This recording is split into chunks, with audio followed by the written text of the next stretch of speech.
Bom dia, espero que tudo esteja bem. Nesta ocasião eu vou ler este livro. Se chama O Vendedor de Sonhos e o autor é Augusto Cury. Então, comecemos. O encontro. No mais inspirador dos dias, sexta-feira, 5 da tarde, pessoas apressadas, como de costume. Paravam e se aglomeravam num entroncamento central da grande metrópole. Olhavam para o alto, aflitas, no cruzamento da Rua América com a Avenida Europa. O som estridente de um carro de bombeiros invadia os cérebros, anunciando perigo. Uma ambulância procurava furar o trânsito engarrafado para se aproximar do local. Os bombeiros chegaram com rapidez e isolaram a área, impedindo os espectadores de se aproximar do imponente edifício São Paulo, pertencente ao Grupo Alfa, um dos maiores conglomerados empresariais do mundo. Os cidadãos se entreolhavam e os transeuntes que chegavam pouco a pouco traziam no semblante uma interrogação. O que estaria acontecendo?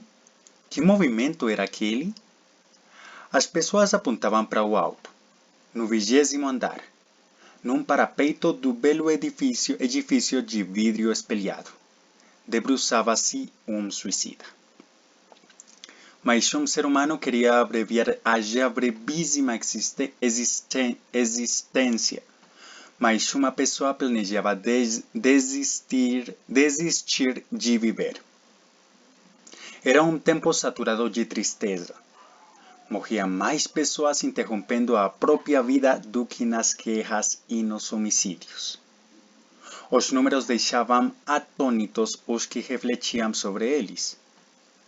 A experiência do prazer havia se tornado larga como um oceano, mas tão rasa quanto um espelho d'água. Muitos privilegiados financeira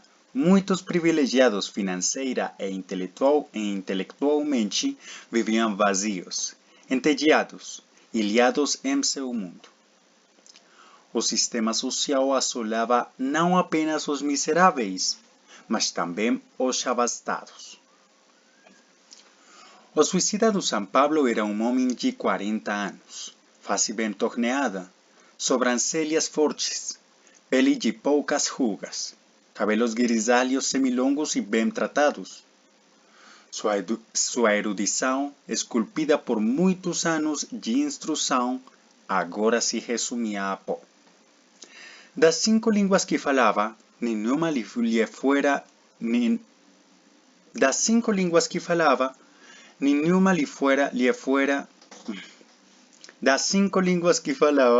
nenhuma lhe fora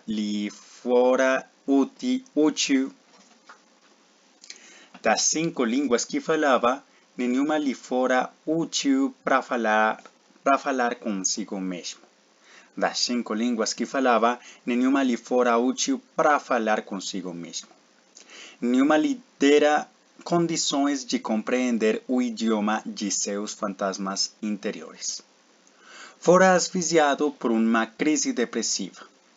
Vivia sem sentido, nada o encantava.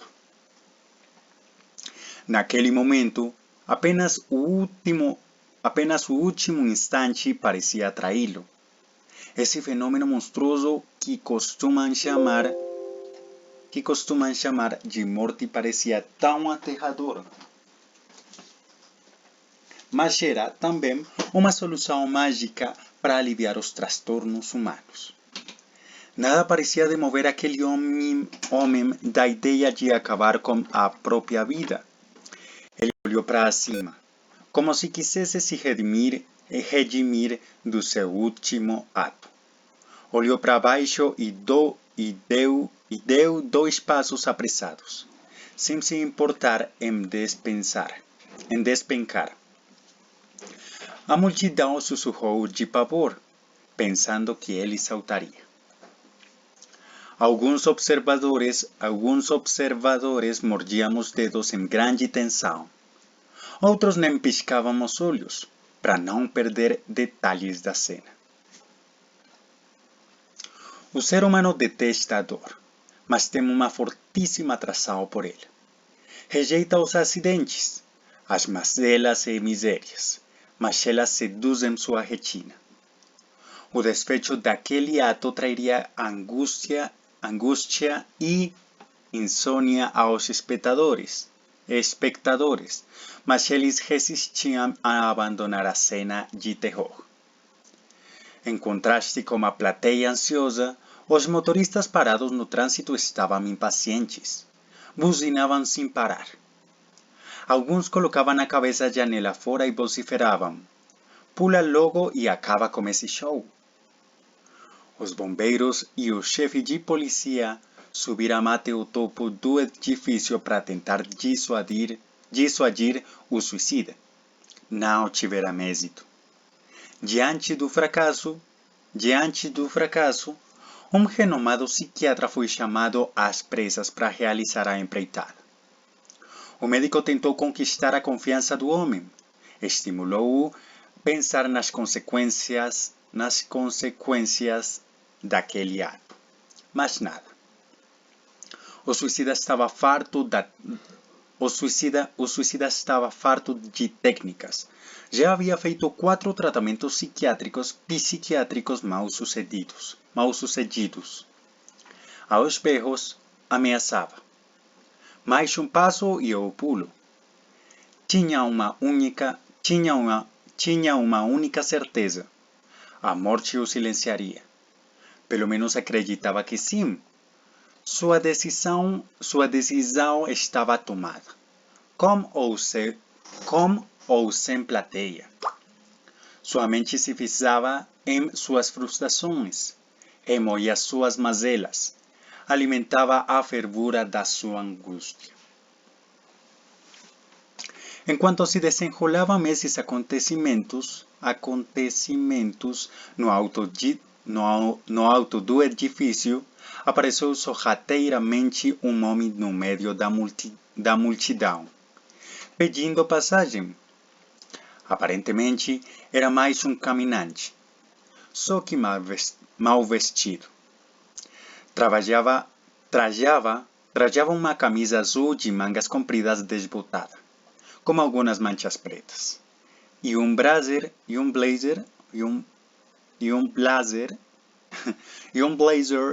preto amassado. Não usava gravata.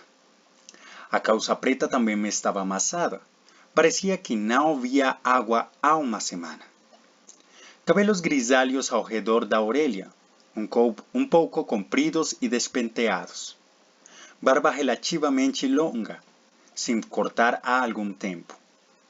Pele seca e com rugas sobressaltadas no contorno dos olhos e nos vincos do rosto, evidenciando que às vezes dormia ao relento. Tinha entre 30 e 40 anos, mas aparentava mais idade. Não expressava ser uma autoridade política nem espiritual, e muito menos intelectual. Sua figura estava mais próxima de um desprivilegiado social do que de um ícone do sistema. Sua aparência sem magnetismo contrastava com os movimentos delicados dos seus gestos. Tocava suavemente os ombros das pessoas, abria um sorriso e passava por elas. As pessoas não sabiam descrever a sensação que tinham ao ser tocados por ele, mas eram estimuladas a abrir-lhe espaço.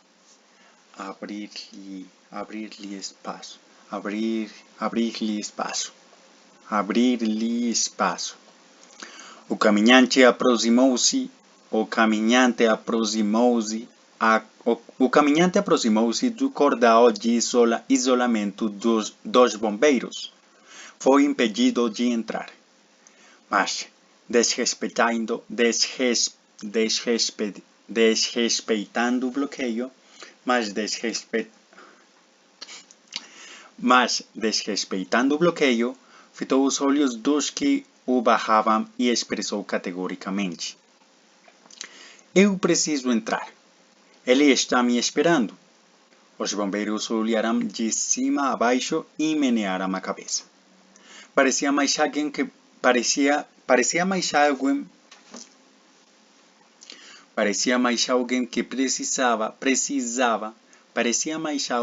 precisava de assistência do que uma pessoa útil numa situação tão tensa. Qual é seu nome? Indagaram sem pestanejar. Não importa neste momento, respondeu firmemente o misterioso homem. Quem o chamou? Questionaram os bombeiros. Você saberá. E se demorarem me interrogando, terão de preparar mais um funeral, disse elevando os olhos.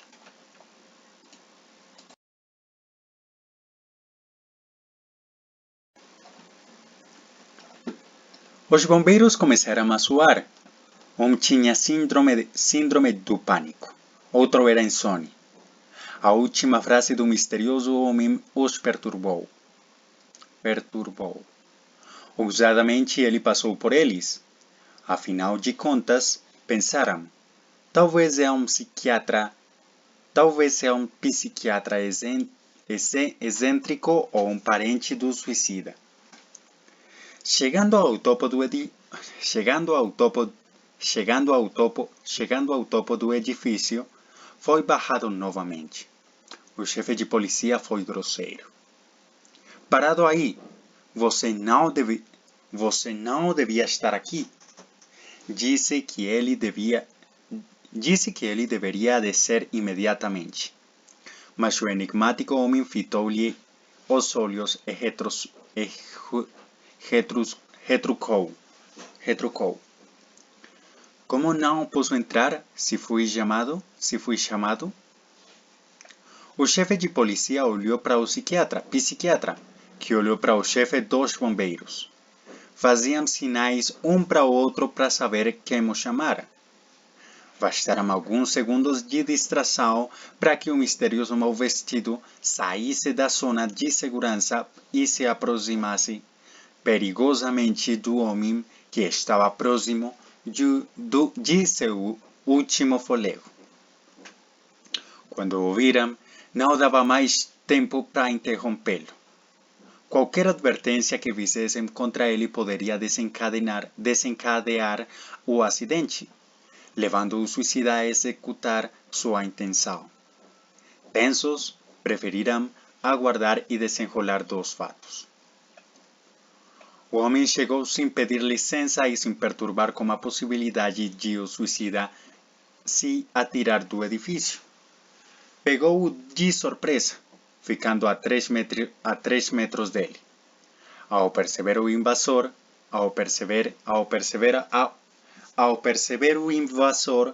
outro gritou imediatamente: Vá embora, senão vou me matar.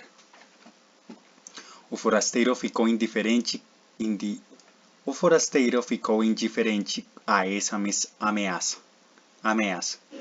Com a maior naturalidade do mundo, sentou-se no parapeito do edifício, tirou um sanduíche do bolso do paletó e começou a comê-lo prazerosamente.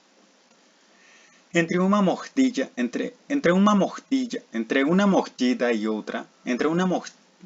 mordida e outra, assoviava uma música, feliz da vida. O suicida ficou abalado. Sentiu-se desprestigiado, afrontado, desrespeitado em seus sentimentos. Aos berros, clamou: Pare com essa música! Eu vou me jogar.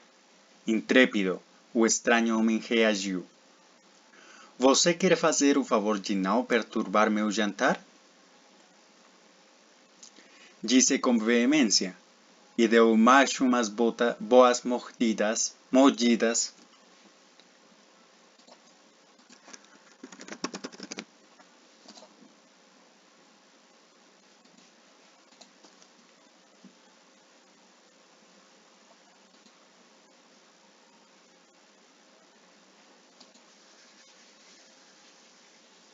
mordidas,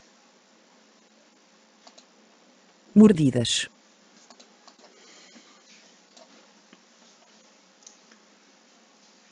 E deu mais umas boas mordidas, mexendo as pernas com prazer. Em seguida, olhou para o suicida e fez um gesto, oferecendo-lhe um pedaço. Ao ver esse gesto, o chefe de polícia tremulou os lábios. O psiquiatra estalou os olhos e o chefe de bombeiros franziu a testa, perplexo. Perplexo. perplexo,